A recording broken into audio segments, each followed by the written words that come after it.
ពីក្មេងពេលនោះខ្ញុំរត់តែលេងឃើញពូម្នាក់គាត់ចាក់អន្ទង់រួមក៏លេងនៅក្នុងវងគាត់ញ៉ែតែក៏មុំអូយយមើលឡើងសំណងមើលឡើងសំណងវ៉ៃថាកុំទៅណយម៉ែកូនចង់ដើរលេងសពទិសសពដីចង់ដើរទៅក្រុមខេតសបាយមិនទាន់ចែកផងនេះមិនដាច់ថ្លៃអូខំឲ្យកូនមានគូអូយទៅណាទៅណៃជាប់ជើងដៃឆ្នាំនេះសុំនៅក៏ឯងចាំ3ឆ្នាំក្រោយនិយាយរឿងស្រីអានេះនិយាយរឿងគូ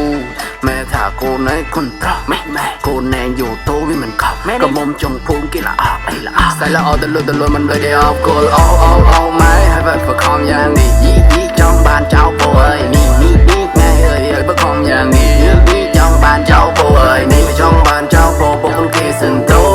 អីលោកពុកកំពុងតែរកប្រារកកាទុកឲ្យពីសម្បូររឿងស្នេហ៍រឿងស្រីមិននោះទេនោះរកហ្វូនរឿងក៏មិនទាន់គិតទេនោះแล้วก็ពុងតែការញើញខ្ញុំក៏វងហូរសាក់កំពុងឡើងថ្លៃរណោធ្វើដំណើរផ្លូវឆ្ងាយចាក់សាំងពេញម៉ូតូនាងអើយបងមិនសូវល្បីបាញ់យាយវារឿងបត់ចិនរៀងរីខននៅក្រៅស្ទូឌីយ៉ូដោយខំម៉ូតូជីកាត់ដេកទេបងជឿឲ្យអូននាងក៏ឡងពូបងមិនចែកលោលេងបេះដូងស្រឡាញ់សិល្បៈពូបងជាអ្នកផ្សងព្រេង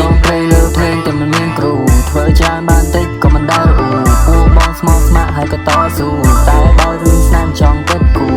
តែបើរឿងស្នេហ៍នាងអើយបងមិនទាន់គិតគូ